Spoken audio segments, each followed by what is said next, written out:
Hello students, welcome once again to Punjab Careers. I hope you are all doing great. So आज के इस video में हम discuss करने वाले हैं आपका साइंस स्ट्रीम में केमिस्ट्री का syllabus for your master cadre exam. ठीक है, जो आपका मास्टर कैडर एग्जाम होने वाला है उसमें आपके पास केमिस्ट्री पोर्शन में क्या क्या सिलेबस रहेगा उसको एक बार गो थ्रू कर लेते हैं। ठीक है, क्या सेक्शंस हैं, क्या सिलेबस है, मेनली क्या पढ़ना ज़रूरी है और क्या क्या टॉपिक्स आपके एग्जाम्स में आ सकते हैं। एक बार सिलेबस गो थ्रू कर लेते हैं ताकि आपको भी एनालाइज कर लो कि आपको किस पोर्शन को ज़्यादा ध्यान देने की ज़रूरत है। ठीक है, चलो एक बार स्टार्ट करते हैं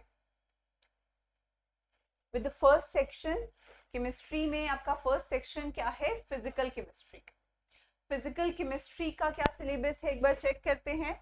और ये चीज़ आपने थोड़ा ध्यान रखनी है कि सिलेबस आपका ज़्यादातर +1 +2 का है। कुछ आपके टॉपिक्स हैं जो बैचलर्स के हैं एंड फिर कुछ टॉपिक्स हैं जो मास्टर्स के हैं फॉर श्योर, राइट। अगर हम स्टार्ट करें with the first topic, with the first chapter, आपका रहेगा बेसिक प्रिंसिपल्स ऑफ केमिस्ट्री, जिसमें केमिस्ट्री की इंपॉर्टेंस क्या है, डाल्टन एटॉमिक थ्योरी क्या है, मोल कॉन्सेप्ट क्या होता है, मोलर मास क्या है, जो बेसिक्स हैं जो आपने +1 का फर्स्ट चैप्टर किया अगर आपको याद। ठीक है, +1 का आपका फर्स्ट चैप्टर यही था, some basic concepts of chemistry, जिसमें हम थ्योरीज कवर करते हैं। ठीक है, जिसमें आप ये आपको क्लियर होता है कि स्टेट्स ऑफ मैटर क्या हैं, फिर सॉलिड, लिक्विड, गैस, या फिर उसके बाद मोल कॉन्सेप्ट जो कि इंपॉर्टेंट, वहां से क्वेश्चन बनते हैं, वो एक इंपॉर्टेंट कॉन्सेप्ट है आपका। फिर वो मोलर मासेस, परसेंटेज कॉम्पोजिशन, फिर आपके जो लॉज आते हैं। सो ये सब कुछ आपके लिए जरूरी रहेगा फर्स्ट चैप्टर में। Again this is the first chapter of 11th class chemistry. ठीक है, 11th क्लास में जो केमिस्ट्री है उसमें यही है फर्स्ट चैप्टर पूरा, स्टाइशियोमेट्रिक कोफिशिएंट्स के बारे में, मोल कॉन्सेप्ट के बारे में, atomic and molecular masses, percentage composition, ये सब क्वेश्चन बेस है पर करना जरूरी। ठीक है, चलो फिर उसके बाद सेकंड चैप्टर आपका आता है एटॉमिक स्ट्रक्चर का, जिसमें सब एटॉमिक पार्टिकल्स हमने पढ़े हैं, प्रोटॉन, न्यूट्रॉन, इलेक्ट्रॉन, इनकी डिस्कवरी किसने की है, इनका मास क्या है, इनके ऊपर चार्ज क्या है, ये सब चीज। ठीक है, देन आपके पास मॉडल्स जो आपको पढ़ने हैं, बोहर मॉडल पढ़ना है, रदरफोर्ड मॉडल पढ़ना है। ठीक है, उसके बाद हाइजेनबर्ग अनसर्टेनिटी प्रिंसिपल पढ़ना है, डुअल नेचर ऑफ मैटर पढ़ना है। ठीक है, देन फोटो इलेक्ट्रिक इफेक्ट क्या होता है, ब्रॉगलीज, डी ब्रॉगलीज रिलेशनशिप जो था वो पढ़ना है। देन आपकी जो 3 प्रिंसिपल्स आते हैं, aufbau principle, Pauli exclusion principle and Hund's rule, जिसके अकॉर्डिंग आप इलेक्ट्रॉन्स को शेल्स में फिल करते हो SPDF में, राइट, ये हम कवर करेंगे। ठीक है, बट अगेन ये आपका बेसिक है, 11th क्लास का जो सेकेंड चैप्टर है वही है। मैं आपको वही चीज बता रही हूँ कि ज्यादातर जो मेजर पोर्शन है वो आपका +1 +2 की केमिस्ट्री है। उसके बाद हाँ कुछ कॉन्सेप्ट्स हैं जैसे जो आपके BS बैचलर्स में हैं या फिर जो मास्टर्स में। ठीक है, वो भी अभी एक बार देख लेते हैं। उसके बाद आपको ये स्टेट्स ऑफ मैटर है ना, जो इंटरमोलिकुलर फोर्सेस हैं, थर्मल एनर्जी, इंटरमोलिकुलर अट्रैक्शन या इंट्रैक्शन जो हैं, लिक्विफिकेशन, ये सब कुछ चीज़ें आपकी हैं। फिर आइडियल गैस इक्वेशन जो आती है उसके ऊपर जो क्वेश्चन बनते हैं ये कवर करना है। देन इतना बड़ा सिलेबस देके डरने की बिल्कुल जरूरत नहीं। कहीं आप सोचो कि क्या है इतना सारा कुछ, कुछ नहीं। अच्छी बात है उन्होंने बड़ा सिलेबस दिया, सब कुछ डिटेल में दिया है, हर एक टॉपिक को उन्होंने प्रॉपर्ली डिस्क्राइब किया। आपको क्लियर है कि आपको कौन कौन से टॉपिक्स पढ़ने। तो सिलेबस का वास्ट में देना या क्लियरली देना एक अच्छी बात ही होती है, रादर देन वो सिंपल ऐसे लिख देते कि हाँ ठीक है आपको matter, states of matter cover करनी। अब उसने पूरा क्लासिफिकेशन दे दिया ना स्टेट्स ऑफ मैटर में आपने क्या क्या पढ़ना है, या सिर्फ वो इतना लिख देता कि बेसिक प्रिंसिपल्स ऑफ केमिस्ट्री पढ़ो। तो अब तो क्लियर हो गया कि उसमें क्या पढ़ना है। सो इतना अच्छे से डिटेल्ड में सिलेबस देना बहुत अच्छा है। आपकी ऑफिशियल वेबसाइट पे आया है प्रॉपर, अच्छे से सिलेबस आपको क्लियर हो जाएगा कि कौन कौन से टॉपिक्स हमने कवर करने। ठीक है, देन आपका केमिकल बॉन्डिंग का चैप्टर आता है जिसमें आपकी बहुत इंपॉर्टेंट थ्योरीज रहती हैं, वेस्पर थ्योरी, राइट, बहुत important, this फजान्स rule, this dipole movement, ये कुछ टॉपिक्स जो बहुत इंपॉर्टेंट है, यहाँ से क्वेश्चंस बनते हैं। ठीक है, फिर जो मॉलिक्यूलर ऑर्बिटल्स हमने पढ़े थे कि बॉन्डिंग है, एंटी बॉन्डिंग है, दो तरह के मॉलिक्यूलर ऑर्बिटल्स बनते हैं, वो कंबाइन कैसे करते हैं, फिर कौन कौन सी फोर्सेस होती हैं, bond length, bond energy, then ये हाइड्रोजन बॉन्डिंग से क्वेश्चंस आते हैं। ठीक है, अब ये जो टॉपिक है basic principles and applications of spectroscopy, ये टॉपिक आपका थोड़ा सा बैचलर्स लेवल का है। ठीक है, ये टॉपिक आपका प्लस टू में बहुत ज़्यादा डिटेल में नहीं है, प्लस वन प्लस टू में ये आपका बैचलर्स का टॉपिक है, जिसमें आपको डिफरेंट प्रिंसिपल्स और एप्लीकेशंस पढ़नी है स्पेक्ट्रोस्कोपी की, रोटेशनल, वाइब्रेशनल और इलेक्ट्रॉनिक, रमन, ईएसआर और एनएमआर। बहुत ज़्यादा डिटेल में यहाँ से क्वेश्चंस नहीं आते हैं, बट स्टिल पढ़ना तो है, पढ़ना तो पड़ेगा। ठीक है, ये आपका topic plus one plus two का नहीं है, ये आपका मास्टर्स का या बीएससी बैचलर्स का टॉपिक है। ठीक है, नेक्स्ट थर्मोडायनेमिक्स, ये वही आपका सिंपल बेसिक थर्मोडायनेमिक्स, जो आपने सिस्टम एंड सराउंडिंग्स में जो हीट लॉस होती है, स्टेट फंक्शंस कौन से हैं, कौन कौन से प्रोसेसेस होते हैं, first law, second law, third law, यहाँ से फिर जो गिब्स एनर्जी पे क्वेश्चन आते हैं। ठीक है, ये तो बेसिक, ये तो प्लस टू का ही है, प्लस वन प्लस टू ये तो वही है। ठीक है, ये बीच में एक टॉपिक था आपका जो आपको ज़्यादा एम्फोसाइज करना पड़ेगा, बट अगेन ज़्यादातर क्वेश्चंस अगर मैं कहूँ, अगर आप PYQs चेक करोगे तो आपके प्लस वन प्लस टू से ज़्यादा क्वेश्चंस देखने को मिले। ठीक है, उसके बाद इक्विलिब्रियम वाला जो चैप्टर है वहां से क्वेश्चन आते हैं, concept of dynamic equilibrium, Henry's law, solid liquid, liquid gas, ये जो आपके जनरल कैरेक्टरिस्टिक्स हैं, जनरल जो आपके क्वेश्चंस है, डेल्टा जो आपका डेल जी है, इस पे क्वेश्चंस बनते हैं। ली चार्टलियर प्रिंसिपल, यहाँ से क्वेश्चन देखने को मिलेगा। फिर उसके बाद ये तो हमने ये वाली थ्योरीज हमने पढ़ी है ना, एसिड बेस की 3 थ्योरीज होती हैं, Arrhenius, Bronsted, Lowry and Lewis acid base theory. ठीक है, ये हमें कवर करने हैं। ये अगेन आपका प्लस टू का ही, ये आपका ज़्यादा एडवांस लेवल नहीं है, ये प्लस टू लेवल ही है, जो प्लस टू में हमने पढ़े थे, पर ऑब्वियसली वो कॉन्सेप्ट्स भूल जाते, तो उनको रिवाइज करना, उनको थॉरली पढ़ना ज़रूरी। ठीक है, रिडॉक्स रिएक्शंस एंड इलेक्ट्रोकेमिस्ट्री, अब यहाँ से क्वेश्चंस बनेंगे आपके, जहाँ पे आपके रिडॉक्स रिएक्शंस, इलेक्ट्रोलाइटिक और मेटालिक कंडक्शन के थ्रू, हम सेल्स के थ्रू काम करते हैं। यहाँ पे कॉलरश लॉ आपके लिए काफी इंपॉर्टेंट रहेगा, यहाँ से क्वेश्चंस देखने को मिल सकते हैं। ठीक है, गैल्वेनिक सेल का जो EMF निकालना होता है, यहाँ से क्वेश्चंस आते हैं आपके। ओके, तो ये आपके कुछ, ये गिब्स एनर्जी वाला relation between cell potential and Gibbs energy, यहाँ से आपको क्वेश्चन, और ड्राई सेल वाला, बट अगेन प्लस टू का टॉपिक। ठीक है, थोड़ा बहुत हल्का सा एडवांस लेवल है, बट वही आपकी बेसिक चैप्टर्स। ठीक है, देन नेक्स्ट देखो जरा, केमिकल किनेटिक्स, रेट, जो रेट लॉ हमने पढ़ने होते हैं, rate of a chemical reaction, factors जिस पे रेट ऑफ रिएक्शन डिपेंड करते हैं। ठीक है, अगेन देखो, Arrhenius theory, activation energy and collision theory of bimolecular gas reaction, but no derivation part, derivation हमें नहीं करना। ठीक है, हमें कॉन्सेप्चुअल चीजें क्लियर करनी है, डेरिवेशन लर्न करने की जरूरत नहीं। फिर सरफेस केमिस्ट्री, जो आपके आइसोथर्म्स होते हैं ना, एड्सॉर्प्शन, फिजियोप्शन और केमिजॉर्प्शन, और इनके जो आइसोथर्म्स होते हैं, राइट, देखो एड्सॉर्प्शन आइसोथर्म्स होते हैं आपके पास, then absorption from solutions, colloid, ये सब कुछ हमें कवर करना पड़ेगा। ठीक है, देन आपकी जो कोलाइड्स होते हैं, कोलाइडल इफेक्ट्स होते हैं, Tyndall effect, Brownian motion, then electrophoresis, dialysis, coagulation, flocculation और इमल्शन, ये कुछ प्रॉपर्टीज हमें कोलाइड्स की कवर करनी पड़ी। ठीक है, देन सॉलिड स्टेट से आपके पास क्या क्या टॉपिक रहेंगे, ये तो बेसिक ही है ना, अमॉर्फस और क्रिस्टलाइन सॉलिड, जो फर्स्ट चैप्टर आपका 12th का आता है ना, crystal lattice structure, unit cell कैसे बनते हैं, उसकी पैकिंग कैसे होती है, फेस सेंटर्ड है, बॉडी सेंटर्ड है या क्यूबिक है, कौन कौन से यूनिट सेल हैं, उसके स्ट्रक्चर्स के बारे में। देन कंसेप्ट ऑफ कैटालिसिस, आपके दो तरह की कैटालिसिस होती है, होमोजीनियस एंड हेट्रोजीनियस, तो वो तो बेसिक है, हम कर लेंगे, तो easy part. Types of solution, यहाँ से जो कॉलिगेटिव प्रॉपर्टीज है, ये सबसे इंपॉर्टेंट रहता है ना, कॉलिगेटिव प्रॉपर्टीज वाला क्वेश्चन थोड़ा इंपॉर्टेंट रहता है। एंड यस, सॉल्यूशंस में टाइप्स ऑफ सॉल्यूशन, ये सॉल्यूशन चैप्टर आपका सेकंड चैप्टर है प्लस टू का। ठीक है, सो ये आपका सारा सिलेबस था फिजिकल केमिस्ट्री का।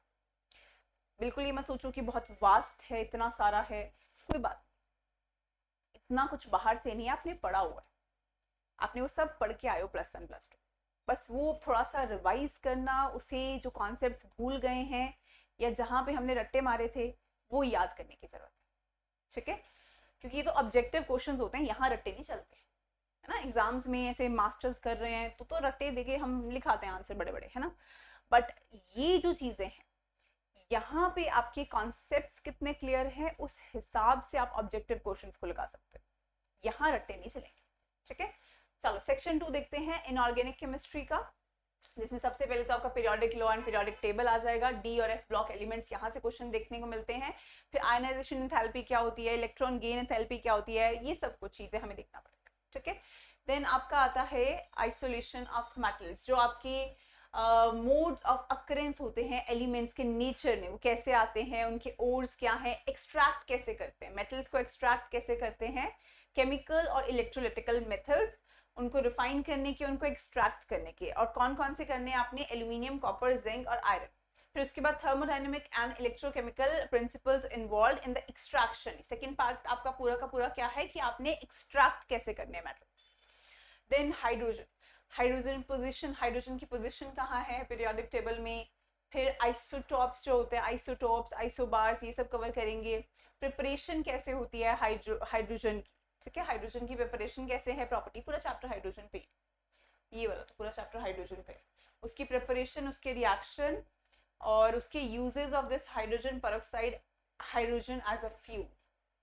बहुत ही अच्छे से डिटेल सिलेबस दिया। देखो आपको पता है आपको क्या पढ़ना है, आपको हाइड्रोजन के रिएक्शंस पढ़ने हैं, उसकी प्रिपरेशंस पढ़नी है, फिर अगर हाइड्रोजन पेरोक्साइड का यूजेस पढ़ना, देन हाइड्रोजन को एज अ फ्यूल आप कैसे यूज करोगे, ये सब कुछ पढ़ना। एस ब्लॉक एलिमेंट्स में आप सारे एलिमेंट्स एस ब्लॉक के कवर करोगे, ठीक है, उनके डायगोनल रिलेशनशिप के बारे में पढ़ेंगे हम, ठीक है, और ऑल्सो उनका जो सोडियम हाइड्रोक्साइड है इसका देखो कितना क्लियर दिया। Properties of some important compounds, कौन कौन से इंपॉर्टेंट कंपाउंड्स, सोडियम कार्बोनेट का पता होना चाहिए, सोडियम हाइड्रोक्साइड का पता होना चाहिए, फिर इंडस्ट्रियल यूज पता होना चाहिए, लाइम का, लाइमस्टोन का, plaster of Paris and cement, देखो कितना क्लियर है। Biological significance, Na, K, Mg और कैल्शियम, बस ये चार की आपने बायोलॉजिकल सिग्निफिकेंस करनी है। ये वाला टॉपिक आपका मास्टर्स का, और थोड़ा सा बैचलर्स में भी है, डिटेल्ड में मास्टर्स में है, थोड़ा सा बैचलर्स में भी है, पर लेकिन पहले वाला आपका +1 +2 ही है। हाँ, ये वाला आपका थोड़ा सा मास्टर्स का है, एक टॉपिक है बायोलॉजिकल सिग्निफिकेंस वाला। चलो नेक्स्ट देखो, पी ब्लॉक एलिमेंट्स कवर करेंगे फिर, ठीक है, उनकी प्रॉपर्टीज के बारे में, पी ब्लॉक के एलोट्रॉप्स ऑफ कार्बन जो आते हैं, या पी ब्लॉक एलिमेंट्स की जो एंटायर प्रॉपर्टीज हैं उनके क्या ट्रेंड ऑब्जर्व किया जाता है, that is what we have to read. But यहाँ पे भी हमें कुछ एक्स्ट्रा पार्ट था, properties of boric acid, diborane, boron trifluoride, silicates और जियोलाइट्स, हमें इनकी प्रॉपर्टीज कवर करनी है, ठीक है, ये थोड़ा सा आपके पास एक्स्ट्रा पार्ट रहेगा। यस, हाँ, और ये ऑक्सो एसिड्स ऑफ सल्फर, ये वाला आपके पास थोड़ा एक्स्ट्रा पार्ट रहेगा जो हमें कवर करना पड़ेगा, ठीक है। मतलब ये वाले टॉपिक्स हैं जो आपके मास्टर्स लेवल के हैं, ऑल्दो ये आपको ज्यादा अच्छे से याद होंगे, मास्टर्स आपने बाद में किए, बट क्योंकि ये थोड़े से नॉर्मल +1 +2 से थोड़े से हल्का सा कॉम्प्लेक्स है, तो ये चीजें आपको ध्यान से करनी पड़ेगी, ठीक है। चलो, डी और एफ ब्लॉक एलिमेंट्स के बारे में पढ़ेंगे, वही बेसिक जिनकी एप्लीकेशंस हैं, जो कंपाउंड्स हमें पढ़ने हैं वो लिखे हैं, प्रॉपर्टीज, यूजेज जिसका पढ़ना है वो सामने। कोऑर्डिनेशन कंपाउंड्स काफी जरूरी टॉपिक है, जिसमें हमें वर्नर्स थ्योरी से स्टार्ट करना है, फिर लिगेंड्स, कोऑर्डिनेशन नंबर क्या है उनका, और वो किलेशन इफेक्ट क्या है, कैसे कंबाइन करते हैं, उनका इंपॉर्टेंस क्या है, और दिस पार्ट अगेन जो लास्ट में दिया हुआ है आपका ऑर्गेनोमेटालिक्स वाला, ये थोड़ा सा एक्स्ट्रा है, मतलब ये आपका मास्टर्स और बैचलर्स में होता है, ये अगेन ऑर्गेनोमेटालिक कंपाउंड्स, ये वाला, ठीक है।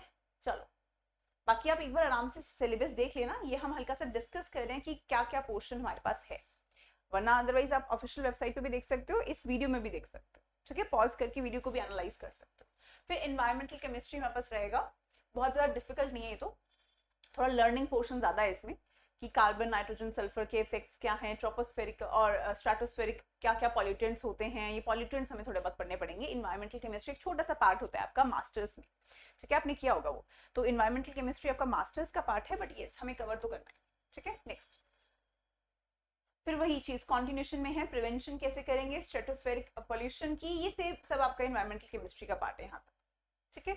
उसके बाद आपकी न्यूक्लियर केमिस्ट्री आती है, जिसमें न्यूक्लियर रिएक्शंस करेंगे, फिजन एंड फ्यूजन की, देन रेडियो एनालिटिकल टेक्निक्स करेंगे और एक्टिवेशन एनालिसिस कंप्लीट करेंगे। देन एनालिटिकल केमिस्ट्री में सेपरेशन टेक्निक्स आती है, स्पेक्ट्रोस्कोपिक, इलेक्ट्रो और थर्मोडायनेमिकल मेथड्स आते हैं, ये आपकी तीनों पार्ट्स एमएससी के टॉपिक है, मास्टर्स के टॉपिक है ये वाले, ठीक है। तो यस, ये वाले हम टॉपिक्स कवर करेंगे, बट अगेन पहले हम +1 +2 के टॉपिक्स कवर करेंगे, उसके बाद हम हायर लेवल पे शिफ्ट करेंगे, ठीक है। सो आई होप ये क्लियर होगा। NMR आपने अभी पढ़ा ही होगा, IR, रमन, NMR, ये सब अभी हमने पढ़ा ही होगा, ठीक है। फिजिकल कैरेक्टरिस्टिक्स में नहीं, बस सिर्फ लर्निंग पोर्शन है यहाँ पे। यस, नेक्स्ट एक बार देख लेते हैं ऑर्गेनिक केमिस्ट्री, ठीक है। सेक्शन 3 आपका रहेगा ऑर्गेनिक केमिस्ट्री का, आपने कैसे प्योरिफिकेशन करनी है ऑर्गेनिक कंपाउंड्स की, उनकी क्रिस्टलाइजेशन कैसे होती है, उनकी क्वालिटेटिव एनालिसिस और क्वांटिटेटिव एनालिसिस, जो कि आपने प्रैक्टिकल पार्ट में पढ़ा होगा, मास्टर्स में ही आपको प्रैक्टिकल में इनकी क्वालिटेटिव और क्वांटिटेटिव एनालिसिस बहुत डिटेल में कराई जाती है, ठीक है। सो वहाँ पे आपने चीज़ें कवर की होगी कि कार्बन को कैसे एस्टिमेट करते हैं, हाइड्रोजन को, नाइट्रोजन को, हैलोजन्स को, ये सब चीज़ें आपकी प्रैक्टिकल पार्ट है, थ्योरी पार्ट नहीं है, प्रैक्टिकल पार्ट है। आपको प्रैक्टिकल में चीज़ें कवर कराते हैं कि इनकी क्वांटिटेटिव और क्वालिटेटिव एनालिसिस कैसे की जाती है। देन कुछ basic principles of organic chemistry, जिसमें हम IUPAC नेम्स वगैरह करेंगे, ठीक है। डबल बॉन्ड है, ट्रिपल बॉन्ड है, sp हाइब्रिडाइजेशन है, उनके नेम्स कैसे करते हैं। फिर इसमें 3 इफेक्ट्स भी आएंगे आपके पास, इंडक्टिव इफेक्ट, इलेक्ट्रोमैग्नेटिक इफेक्ट और रेजोनेंस या हाइड्रोकंजुगेशन इफेक्ट, ठीक है। फिर उसके बाद हाइड्रोकार्बन्स की कंप्लीट केमिस्ट्री करेंगे, जिसमें हाइड्रोकार्बन्स कैसे रिएक्ट करते हैं, उनकी रिएक्शंस कैसे आते हैं, मार्कोवनिकॉव, एंटी मार्कोवनिकॉव, हाइड्रोबरेशन, ये सब रिएक्शंस जो है वो हम कवर करेंगे इस पार्ट, ठीक है। केमिस्ट्री ऑफ हाइड्रोकार्बन्स में आपके कंप्लीट रिएक्शन, जो भी आपके रिएक्शन मैकेनिज्म्स आते हैं वो इसी पार्ट में आते हैं, केमिस्ट्री ऑफ हाइड्रोकार्बन। एंड धीरे धीरे करके फर्दर डिवाइड होंगे, जैसे ऑर्गेनिक कंपाउंड्स में हम पढ़ेंगे कौन कौन सी ऑर्गेनिक कंपाउंड्स यहाँ पे हैं, हेलोजेंस वाले, ठीक है, उनका क्या रिएक्शन होता है। फिर ऑर्गेनिक कंपाउंड्स जिसमें ऑक्सीजन है, उनका क्या रिएक्शन ऑब्जर्व किया जाता है। फिर यहीं पे आपके चैप्टर की डिवीजन आती है, एल्कोहल, फिनोल्स, ईथर्स, देन आपके एल्डिहाइड्स, कीटोन्स और उनके जितने भी रिएक्शंस, जैसे राइमर-टाइमर रिएक्शन हो गया, ग्रिग्नार्ड रिएजेंट हो गया, ठीक है, न्यूक्लियोफिलिक एडिशन, वुल्फ-किर्चनर, कैनिजेरो, ये आपके सारी रिएक्शन +2 क्लास सारे के सारे, ठीक है। ये सब रिएक्शन हमें वहीं से कवर कर। नेक्स्ट ऑर्गेनिक कंपाउंड्स कौन कौन से पढ़ने हैं, फिर नाइट्रोजन वाले, ऑक्सीजन वाले चल रहे थे, हेलोजन चल रहे थे, नाइट्रोजन, एंड देन हमें पॉलीमर्स पढ़ना है, लास्ट ही हमारा पॉलीमर्स पढ़ना है, ठीक है। ये भी आपका पॉलीमर्स भी आपका, यस, ये भी आपका 12th में है पॉलीमर्स, बट थोड़ा सा इसमें बस इलेबोरेटेड होगा, ठीक है, थोड़ा बहुत इसमें इलेबोरेटेड यूजेज बताने होंगे, तो वो चीज हम कवर करेंगे, ठीक है। नेक्स्ट आपके आते हैं बायोमोलिक्यूल्स, ये आपका मास्टर्स का टॉपिक, बायोमोलिक्यूल्स, जिसमें मोनोसैकेराइड्स हम पढ़ेंगे, कीटोसिस, एल्डोसिस, इनके क्या रिएक्शंस होते हैं, डीनेचुरेशन ऑफ प्रोटीन्स पढ़ेंगे, then biological function of nucleic acids, ठीक है। केमिस्ट्री इन एवरीडे लाइफ, ये भी थोड़ा सा इंपॉर्टेंट टॉपिक है लर्निंग्स के पॉइंट ऑफ व्यू से, बट लेकिन क्वेश्चंस आपके ऐसे भी रहते हैं जो डायरेक्ट क्वेश्चंस आ जाते हैं थियरी से, तो हमें इसको भी कवर करना पड़ेगा। फिर कॉमन रिएजेंट्स आप कौन कौन से यूज करते हैं ऑर्गेनिक सिंथेसिस में, ये आपका प्रैक्टिकल पार्ट रहेगा, बट इसको भी आपको लर्न करना पड़ेगा, ठीक है, क्योंकि डायरेक्ट रिएजेंट पूछ लिया जाता है, बिना घुमाए डायरेक्ट रिएजेंट पूछ लिया जाता है, ठीक है। फिर उसके बाद आपकी chemo selectivity, regio selectivity, stereo selectivity, enantio selectivity and जितने भी प्रोटेक्टिंग ग्रुप्स हैं उनके बारे में, और फिर उसके बाद physical characterization of organic compounds IR, UV, MS और NMR के द्वारा आप कैसे कर सकते हैं, ठीक है। और फिर प्रैक्टिकल केमिस्ट्री के कुछ प्रिंसिपल्स एंड दैट्स इट। ये आपका कंप्लीट सिलेबस रहेगा। आप एक बार सिलेबस अच्छे से गो थ्रू कर लें, सिलेबस देख लेना, उसको अच्छे से समझ लेना, कुछ भी डाउट्स हो तो आप कमेंट्स में पूछ सकते हो, और अगर आप इस एग्जाम की तैयारी कर रहे हो, ठीक है, बैचेस के साथ जुड़ना चाहते हो, सो आप 7814846248 पे कॉल कर सकते हो या फिर निम्बस करियर्स ऐप डाउनलोड कर सकते हो। सो आई होप आपको चीज़ें क्लियर हुई होंगी क्या क्या सिलेबस है, बट स्टिल आई एडवाइज एक बार सिलेबस खुद भी अच्छे से गो थ्रू कर, ठीक है, बिकॉज इतना वास्ट था तो सारे टॉपिक्स एक एक करके नहीं बोल सकते ना यहाँ पे, आप एक बार चेक कर लें, ठीक है, चाहे तो ये वीडियो ही देख लेना, चाहे तो ऑफिशियल वेबसाइट पे एक बार चेक कर लें, ठीक है। So all right, let's conclude here only. अगर आपके कुछ भी डाउट्स हैं आप कमेंट्स में लिख सकते हो या फिर कॉल कर सकते हो। Let's conclude.